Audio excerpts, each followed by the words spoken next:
Hi everybody, welcome back to Cooking with Sun King. It's your buddy, Chef Steven, here at the signature table at Fisher's Test Kitchen, of course, with our great friends from Green Bean Delivery. We're going to do another wonderful Cooking with Sun King episode, and today's episode is the bow nut.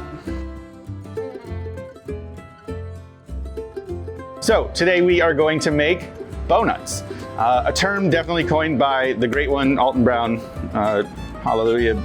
We're talking about a biscuit donut, that thing that we all took from those wonderful blue cans and wrapped against the counter until they exploded and we all freaked out a little bit. Deep frying those little biscuits is wonderful, but we're going to make the biscuit entirely from scratch. We're making a chocolate biscuit featuring bourbon barrel aged donuts, the beer that Sun King and Jack's Donuts put together.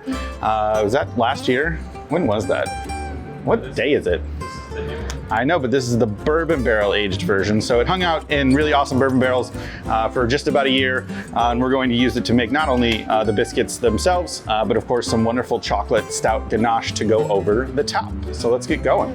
So to get started, we're actually going to make our ganache first. We are using just a tick more liquid because we do want this to be a really nice glaze for these donuts. Any less and our ganache would get pretty stiff, and then it would be more like a spreadable kind of thing. So we want something that's nice and glossy and chocolatey and wonderful. So we're going to start with two different kinds of chocolate. We've got an 88% for those nice little bitter notes, and then a 72% for something just a little less bitter and nice and creamy, and then about 4 ounces of our bourbon barrel donuts beer. We are going to, in true ganache form, kind of heat up the liquid, not until like it's a hard rolling boil, just until we see a little bit of a simmer, and then we're going to chop 6 ounces total, 3 ounces of each, chocolate, and then pour the warm liquid over the chopped chocolate and let that hang out for about 8 to 10 minutes, and then we'll give it a stir. If we give it a stir too soon, it'll cool everything down and our consistency won't be quite right, so take your time. You know, all we need is just a little patience. But yeah, so we'll take warm liquid over delicious chopped chocolate, and that's the first step to this wonderful recipe.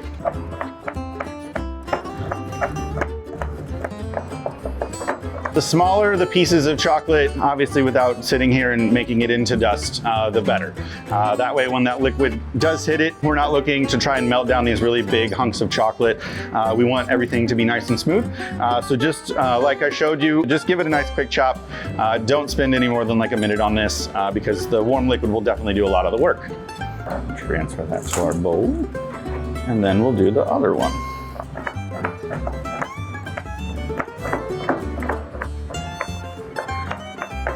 That's all she wrote. So we will take this over to the stove, bring that wonderful bourbon barrel donuts to a simmer, dump it on top of the chocolate. We'll wait about 8 to 10 minutes, give it a nice stir, and then we'll just set it in a nice warm place so it just stays nice and glazy and wonderful and delicious for our donuts.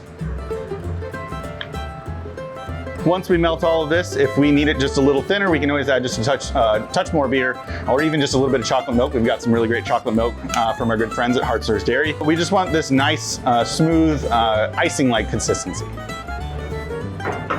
Right over the top of our chocolate. Shake. Let it sit. Now, so our chocolate ganache is setting aside, warming. We'll get to that in just a little bit, but we want to make our actual biscuits for our bow nuts. So pretty easy recipe. We'll mix all of our dry ingredients together. Instead of trying to cut our butter in or use a food processor, we're gonna use our friend the grater. This is a technique I love, and we're actually just gonna take this really cold butter, grate it in, and then just gently mix it with our hands as to not separate it. And that's gonna help us with those really awesome flaky layers when we go to fry these. So it starts with just about 16 ounces of flour. It's a little over 2 cups. We are, of course, as always, trying to do everything by weight. It's a much more accurate representation of everything, and it makes it super simple. We'll go in with just a couple of teaspoons of granulated sugar. This is a donut after all. Some baking powder that will help give us some lift, along with some really good cocoa. This will definitely, we can touch back on this, but we're using a really nice high-fat cocoa powder. We're looking for like a 22 to 24% cocoa powder for a nice, rich biscuit, and then just a little bit of sea salt and some cream and tartar. Okay. Baking powder, cocoa powder,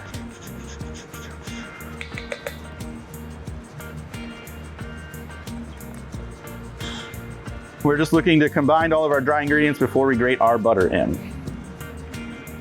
Look for any lumps of cocoa powder, just to make sure we get those evenly distributed.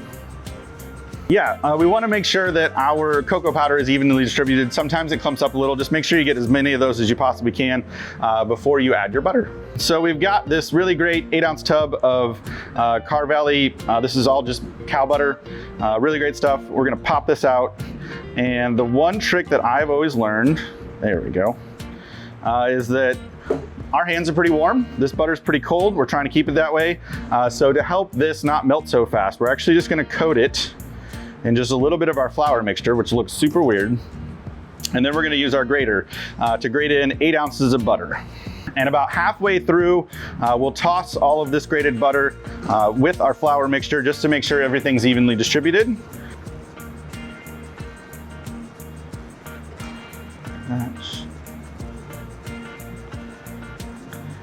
That's the last of our butter.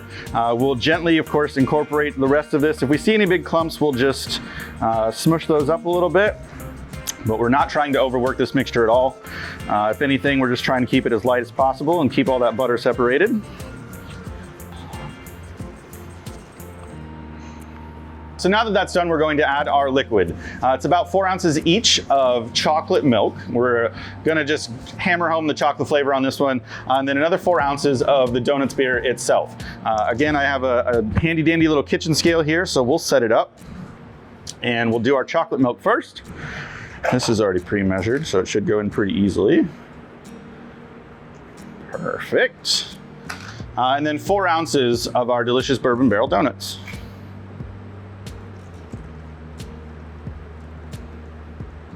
Again, the less we mix this, the better. We're trying to keep those grated butter pieces intact because once those hit the heat, those are what's going to help our donut expand and become flaky and delicious. So I'll just give this a mixy.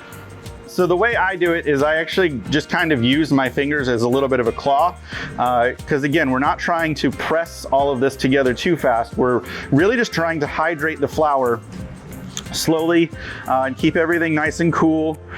We still see a few little bits, but we're almost there. And then we can make this into one ball and we'll roll this out for our donuts. So we know our hydration's right. Alex, if you want to come over here, the best way you know you have the right liquid to flour ratio is that we're spinning this around and it's not super sticky and most of the flour is out of our bowl. So we can set this just to the side. So to roll these out, we're gonna use cocoa powder instead of flour. The flour would kind of dilute that delicious chocolatey flavor. The cocoa powder is going to, of course, enhance it. We're also going to use it to help lubricate our cutters, but we are going to fold this just a few times to get some beautiful flaky layers when we go to the fryer. So weird. While we're working this, we want to make sure to continue to use that cocoa powder to make sure nothing is going to stick. We obviously will eventually want these layers to stick to each other, but we're looking for just a rough rectangle. Don't worry about measurements. We're going to get this down to about a 1/2 inch, and then we'll start doing our folds. And this.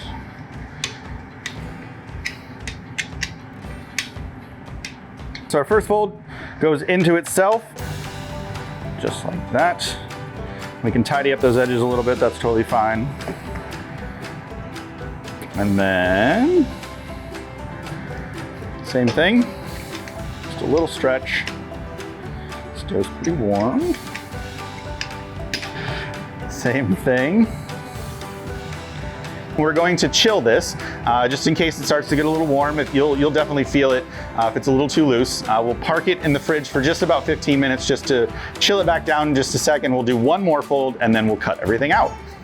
So our dough just hung out in the cooler for just about 10 minutes or so, just to let everything relax for just a second. We're gonna do one more fold and then we'll go to, again, just about a little over a 1/2 inch thick. We don't want these to be huge because they'll take forever to cook and they might burn on the outside by the time they're all the way cooked on the inside. So one more fold, we'll roll it out to just a little over a 1/2 inch and then we'll start cutting our donuts. Perfect. Now over the top. Nice little dust of cocoa powder.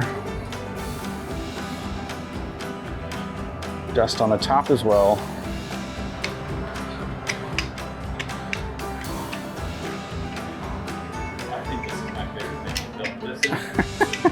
We'll feel around just for any high spots or low spots. And so at this point, we got about 18 layers, which is really nice. That's always the cool thing about biscuits and pastry, is that once you kind of compound layers, the second time you do it, you're multiplying. So we've got a really nice set of layers. The first thing we want to do is cut out our circles. We'll do the donut holes afterwards.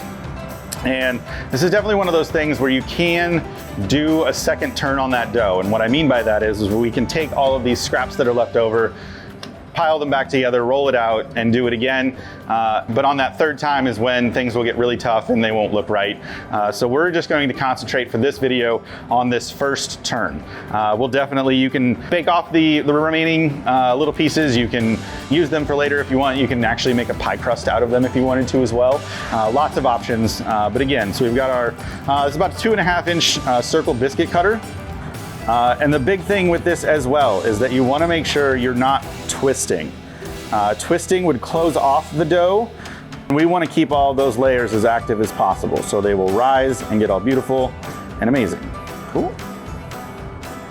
Straight down. So we're going to cut these out. We've got a much smaller one. I'd say this is probably like a 3/4 of an inch biscuit cutter to do our hole. Again, same thing, into the cocoa powder and then straight down as well. To make our little donut holes. We'll fry those off first because A, they're a really awesome snack, and B, they're fun. I mean, you get cool little donut holes while you're making donuts. How fun is that, right? That's okay. So we're going to transfer these to a sheet pan. We're going to clean everything up and then we'll head on over to our fryer. So to fry. We're going to start with the donut holes. Those will be nice and easy. We're doing everything at 350 degrees, over controlled heat here. When we do fry anything, always start just a couple degrees more, knowing that the actual food is going to lower that temperature a little bit, and that will prevent everything from being greasy. So again, just 1 to 2 minutes total for the actual donut holes. And then once those are done, we'll place them on a wire rack with some paper towel underneath, and then we'll actually start frying our donuts. It should take, I want to guess, about 1.5 to 2 minutes per side, flipping once, and then we'll again transfer those to a wire rack that's got some paper towel underneath so it doesn't sit there on its own grease and become a greasy donut. Nobody wants a greasy donut. And I think that's pretty much it. And then we get to glaze them and top them with some really wonderful Portuguese sea salt and then eat them, hopefully. Cool. We're gonna line them up on this thing. I think this might be the right range.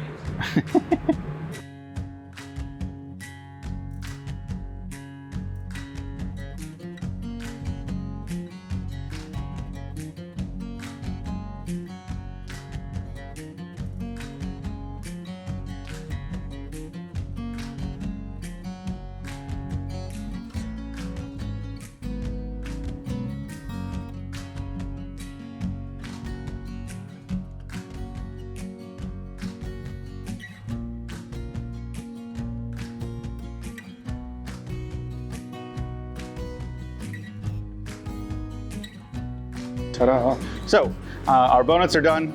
They're still barely warm, but we don't want these to be screaming hot because they are pretty fragile.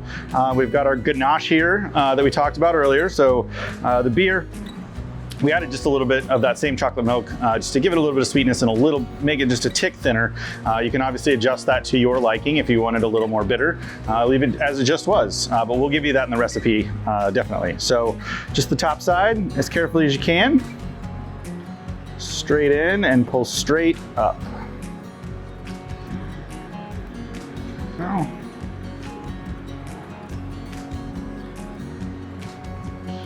So for the last little addition and that wonderful kiss of pop, we've got some Portuguese triple washed sea salt.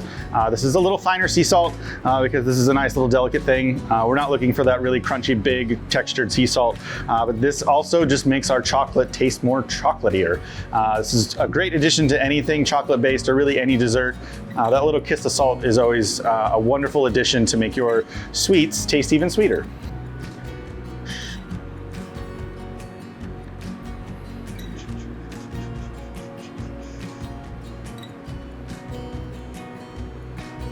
And of course, to go along with this, we're going to pour a nice, healthy glass of our bourbon barrel donuts. We use the beer in 2 of these recipes, so it's only fitting to drink with it as well. Straight down the center.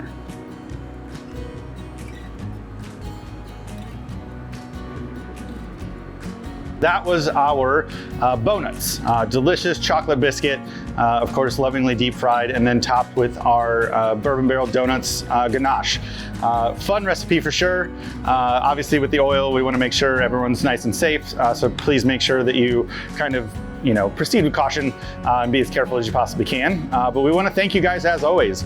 Of course, our great friends at Green Bean Delivery and the Signature Table here at the Fisher's Test Kitchen for hosting.